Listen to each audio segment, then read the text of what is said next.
Thank you very much. Thank you very much. We have another big record stock market day and another record in the stock market in the history of our country, which to me means jobs and a lot of other things. We're doing really well, and just wanted to let you know, I think it's the 119th day that we've set a record, so that's good stuff. So good afternoon, and thank you all for being here as we celebrate a profoundly historic milestone and a truly momentous achievement. Thanks to many of the people here today, my administration and Republicans in Congress have now confirmed more than 150 federal judges, and to be honest with you, it's substantially higher right now than that, Mitch. It's about 159, and we should have within the next short period of time, like 2 months, we should have about 182 federal judges. How's that? Good? Good?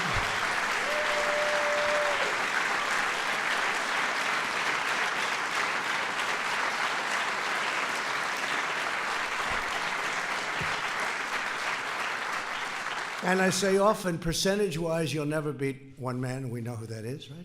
George Washington, 100%. But in terms of, I'd like to say quality and quantity, we are going to be, I think, just about number one by the time we finish, number one of any president, any administration. So I want to thank all of you for the incredible job you've done. That's really fantastic. Thank you very much. That's a big statement.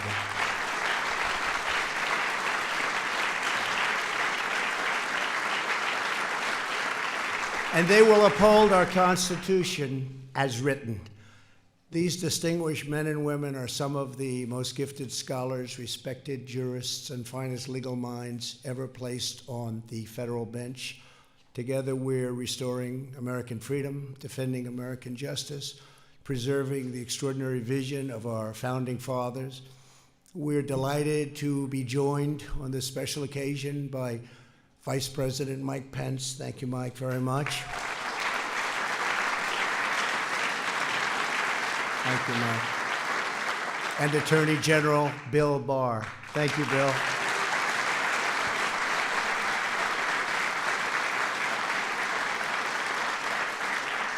I want to thank some real friends of mine, too, and warriors. I have to say warriors. We have a lot of great warriors in our party, and it's, I think it's necessary, frankly, to be a warrior. If you're not, you got a problem, right? But I want to thank Chairman Lindsey Graham. Lindsey, thank you very much. Great.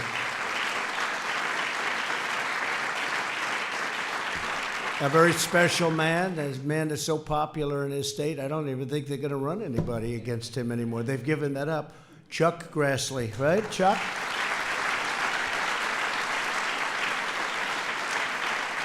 And also with us are Senator John Cornyn. I looked at your polls. Nobody's beating you, John. Nobody. And you don't have to worry about Beto anymore, that's for sure. From Texas. He doesn't like guns, religion, or oil. He knocked out all three categories. Somehow in Texas that won't work. I don't think that works anywhere, Josh. What do you think? That doesn't work anywhere. Good. John Cornyn, Mike Lee. Mike, thank you very much. Senator Ted Cruz, also Texas. Thank you, Senator. Thanks, Ted. Senator Tom Tillis. Tom, thank you very much. Senator Ben Sasse. Ben, great to have you, Ben. And Senator Marsha Blackburn. Marsha, thank you. Great job you're doing. And Josh Hawley, our young star. He's a young star. Thank you, Josh. Thank you. Great job, everybody. In addition, the nation owes an immense debt of gratitude to a man whose leadership has been instrumental to our success. It's so important to him, and he always mentions it, number one point. I've always heard, actually, that when you become president, the single most important thing you can do is federal judges. They say Supreme Court judges, but we have them too, but federal judges. And based on that, I think there's nobody that's done a better job ever than Senator Mitch McConnell. Two. Two. Stand up, Mitch. Stand up. Come on. Stand up.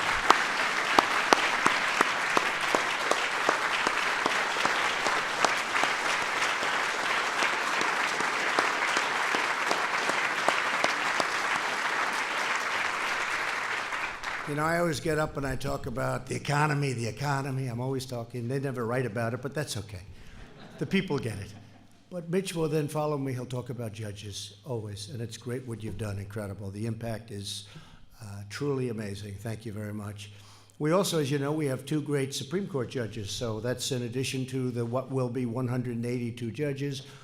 And then we go by what I call normalization after you get to 182. But our Supreme Court judges are great gentlemen.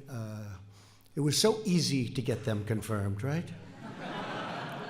One in particular, nobody has ever had to go through that, and I have great respect for both of them, so we appreciate it, Mitch. Great job. Generations from now, Americans will know that Mitch McConnell helped save the constitutional rule of law in America. It's true. It's for a long time. I also want to thank Pat Cipollone and his phenomenal team at the White House Counsel's Office, along with our Office of Legal Policy. Where is Pat? Where's Pat? Stand up, Pat. Come on.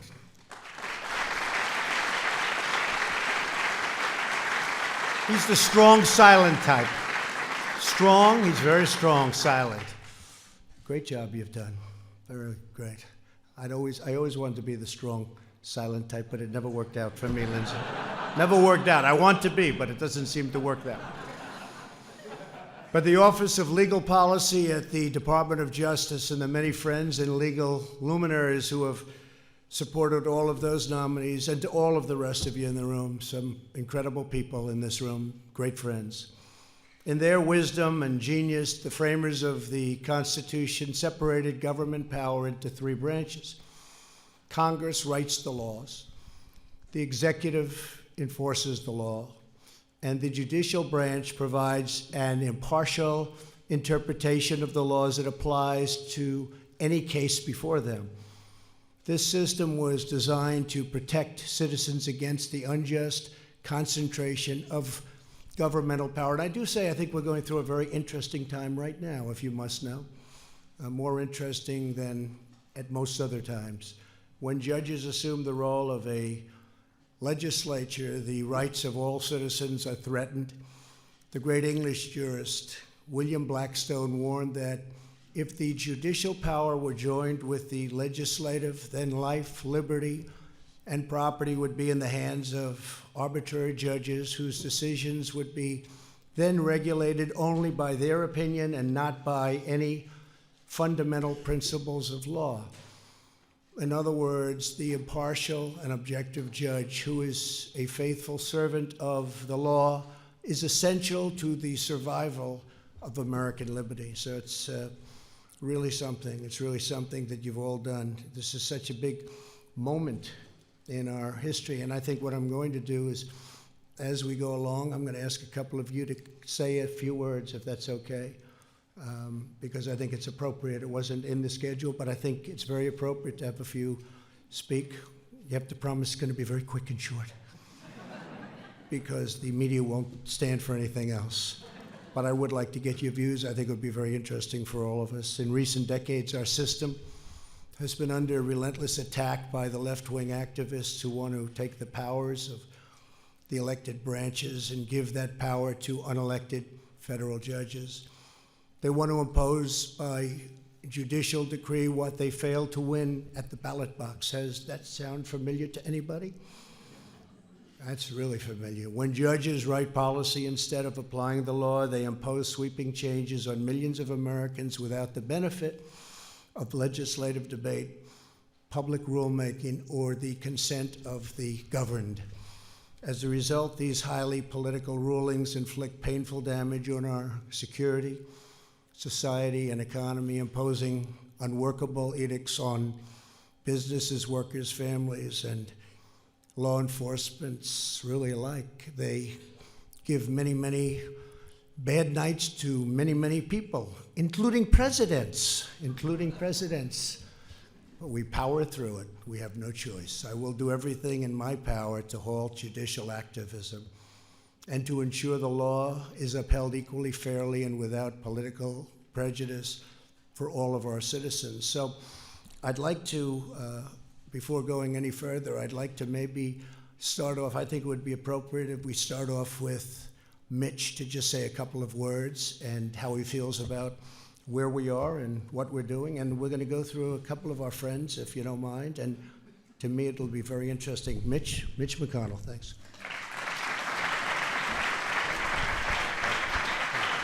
Good.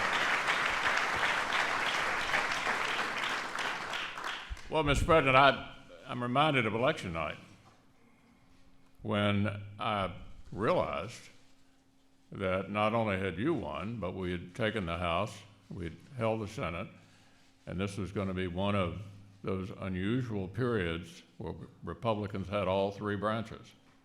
To show you how unusual that is, you go back 100 years, only about 20 of the last 100 years has our party had all three. And we got a chance to set the agenda, an opportunity to move the ball in the right direction. What's the most important thing? Clearly, it was the Supreme Court. You had been helped enormously by a decision that I made, and these guys backed me up, not to let President Obama fill that Scalia vacancy on the way out the door.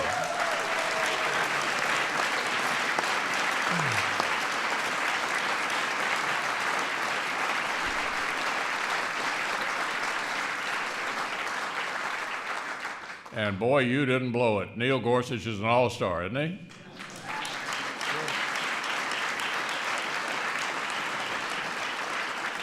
And the president alluded to that easy confirmation we had with Brett Kavanaugh. You made a great choice, Mr. President. And it's not just that. The circuit courts, where 99% of litigation stops, are full of bright, young men and women who believe in the quaint notion that maybe the job of a judge is to follow the law. And so, Mr. President, this is one of the many ways you're helping to make America great again. Thank you so much.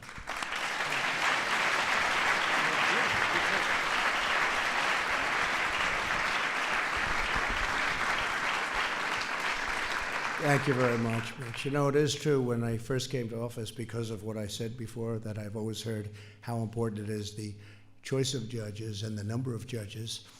And in my first day, I said to one of our assistants, how many judges do I have to pick? How many are there? And I figured I'd hear none or one, maybe two. They said, sir, you have 142. I said, no. Tell me truth. I want the truth. That was it. And I say, thank you, President Obama, very much. But it was 142 empty slots, and nobody can believe that. And I couldn't believe it and didn't believe it, but now I believe it, because now we've got so many approved, and we're going to hit that magic number. And then it's going to be a lot more from there, because you do have a lot of, through normalization, leaving and other reasons, retiring. I never want to mention the D word, the death word. I won't mention death, but that happens too. But we're going to be picking up a lot. A man that I have a lot of respect for, and everybody does in the Senate, Chuck Grassley. Come up and say a couple of words, Chuck. Come on up here.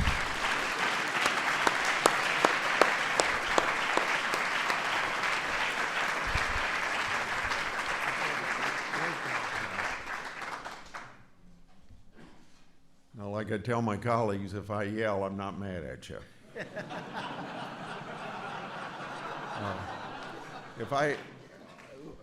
Let me say what set the stage for this before any of us had anything to do with this. You ran on a platform that no other president has run on to tell the type of people that you were going to put on the Supreme Court. And named 20 or 25 people, and that list is still out there. And it's made up of just the kind of people that Mitch McConnell's talked about, you've talked about, people that are constitutionalists. And you kept your word. And 20% of the people voted for you based on the proposition of the kind of people you were going to put on the Supreme Court. So a lot of candidates for any office run on a platform, but they don't stand on that platform. And I think what's important about not only the judges that you have appointed along the lines of what you promised the people you're going to appoint, but also a lot of other issues that you stand for. And the people of this country ought to be complimented that we have a president that said he was going to run on a platform, and he stands on that platform, and you've particularly done it for judges.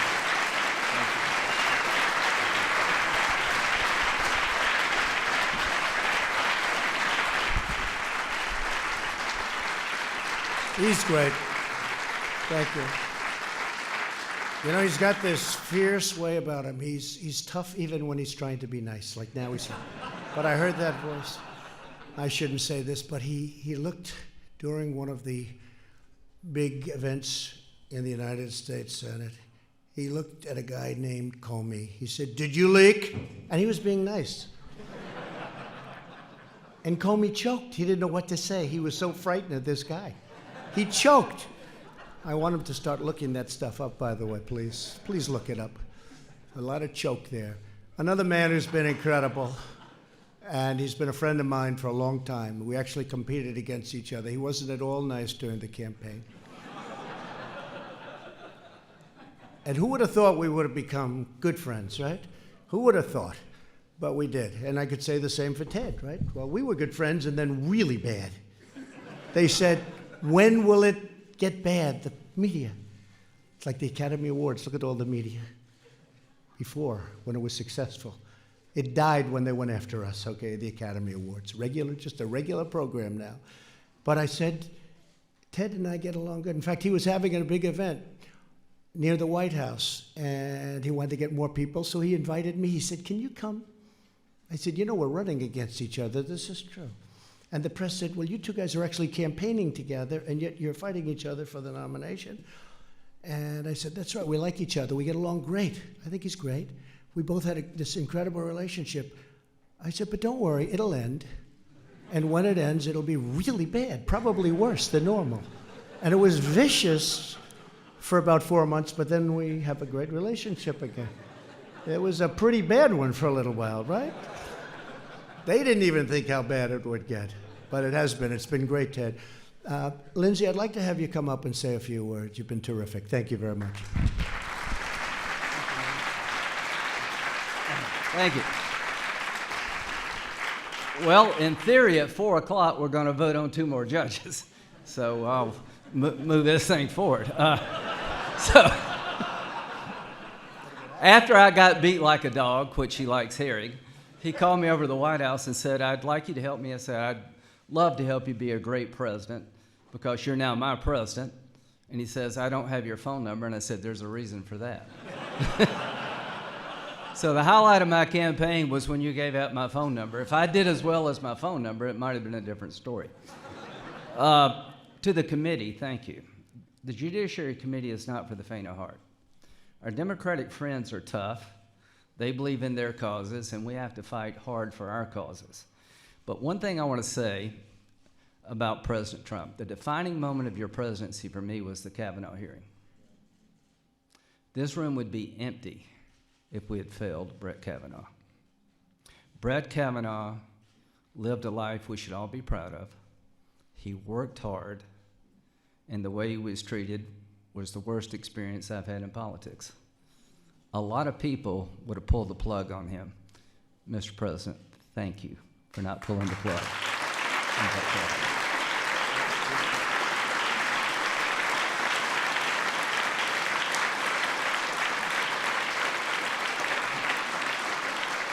And let me tell you why it's important.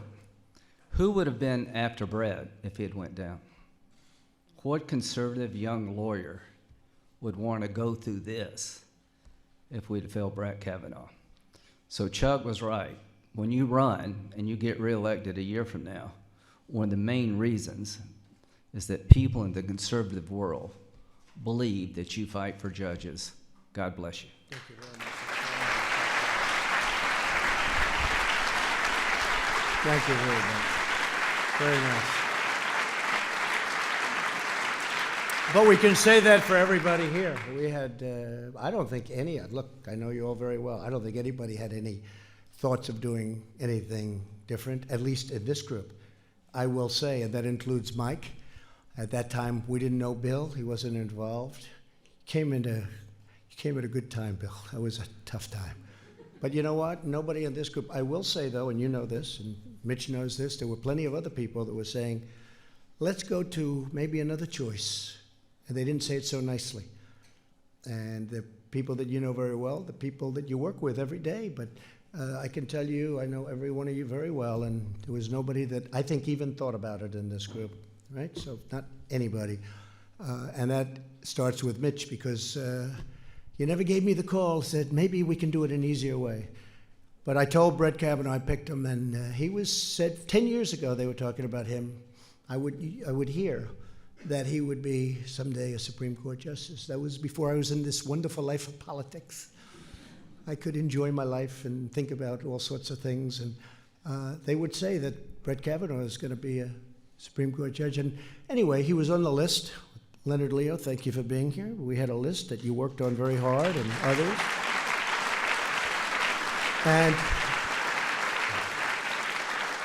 And it did have an impact. It really did have an impact on the election, if you think about it, because people knew me very well, but they didn't know. Was he liberal, conservative? Who are the judges? And I'd hear so much about, but who are your judges? And I did come up with an idea to pick 20 and 25 people.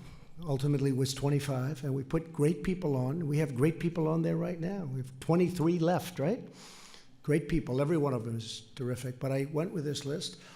And at first I said, I will take this list, gave the names, and I will pick people, you remember this, Lindsay? That are like these people. And I got nowhere. Nobody believed me. They said, what does that mean, like these people? I said, no, they'll be like these people. And I was being hammered. They said, say it, President, or potential president. I said, okay. It will only be these people. And that's what we have, and that's where it is. And they were just so respected as a group, and still are. It's an incredible group of people. I could take anyone, literally, and that had a big impact. But I said to Brett Kavanaugh, I said, so Brett, you're the one. You're the one. He was so honored. He said, sir, this is the greatest day of my life. And I said, I just want to congratulate you. It's an amazing thing that I'm doing it and that you're receiving it. He said, sir, thank you very much. I said, Brett, let me tell you something. This approval process that you're going to go through will be so fast and so easy. You're perfect. Perfect life, perfect family, perfect education, top scholar, best schools. Brett, this is going to be so easy. Little did he know. Little did he know, but I'll tell you what, it really represented something. It represented unfairness, and some of those people that came forward, to my way of thinking, all of those people that came forward, I thought it was disgraceful what happened. And I want to thank all of my Republican colleagues for standing up tall for a man who really didn't deserve what he went through. Nobody could have believed a thing like that could have happened to a man like that. And you could almost say to anybody, because nobody's ever seen anything. Nobody's ever seen anything like it. But he hung in strong too. He also hung in strong. You know, there were plenty of people, I'm sure, that say, you gotta cut yourself loose. He didn't want to do that. So it was a very important day, Lindsay, and you were a big part of it. I think your ratings went from about 50 to about 82 as I see him now, Lindsay. 82 with one little speech that lasted. He made one speech, Bill. One little few remarks that lasted for about a minute, and they were historic. They really were. They were historic. The delivery, the words, the whole thing was very important, and what you did was something very special, so thank you very much. So important. From the beginning of my campaign, I promised to appoint judges who will adhere to the true and original meaning of our Constitution. This afternoon, that promise was made, and that promise was kept, and I think many times over. Later today, the Senate will vote on our 158th new judge, and that's why I'm going to let you get out of here so quick. Of course, if you're not there, I guess, Mitch, nothing's going to happen, so it doesn't matter. So I'll keep you a little bit alone. But we will have confirmed, as I said, 112 judges to the federal district courts, 44 judges to the federal circuit courts, and 2 outstanding judges to the United States Supreme Court. And that number is rapidly rising. Now, 1 out of every 4 circuit judges currently on the bench was appointed by this administration, and that number has now exceeded that by quite a bit. No president in history has confirmed as many circuit court judges, even close, not even close, in such a short period of time. The average age of my newly appointed circuit court judges is less than 50.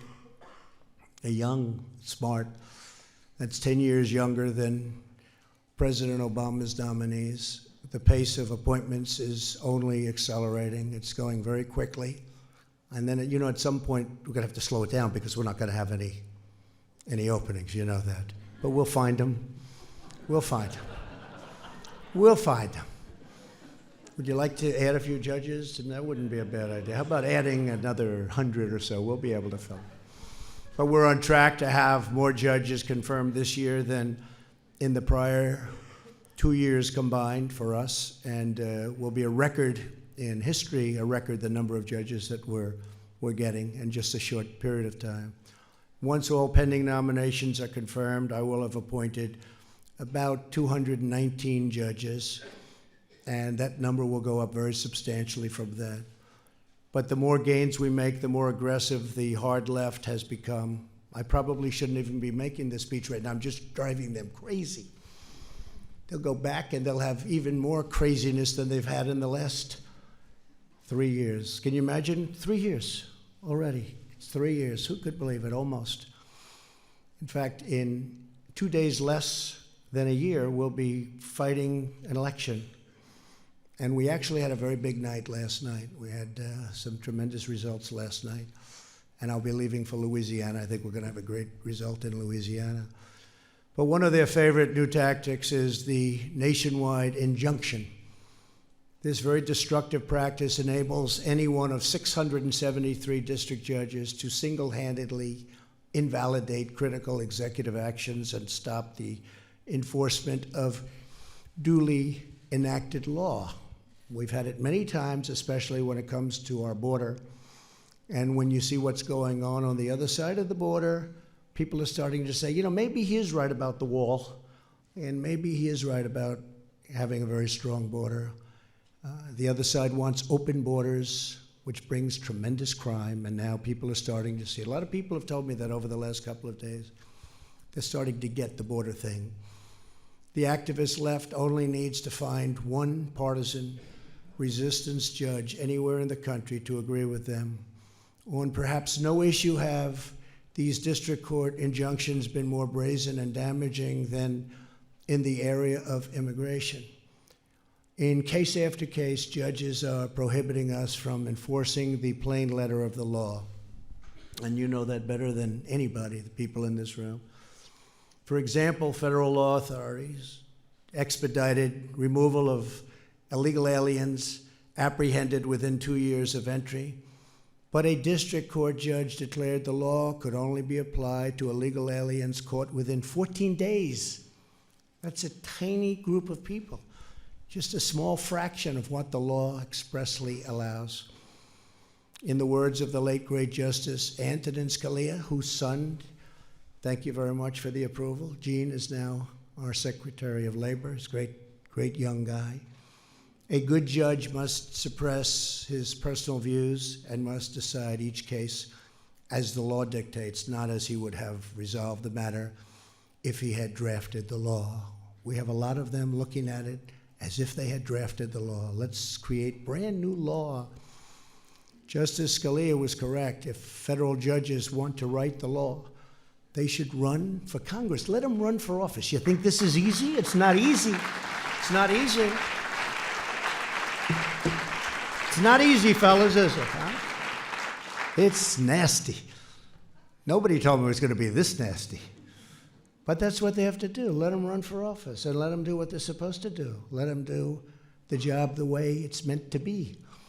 In recent years, the left-wing assault on our Constitution has also become a personal assault on the nominees themselves. It's nasty out there.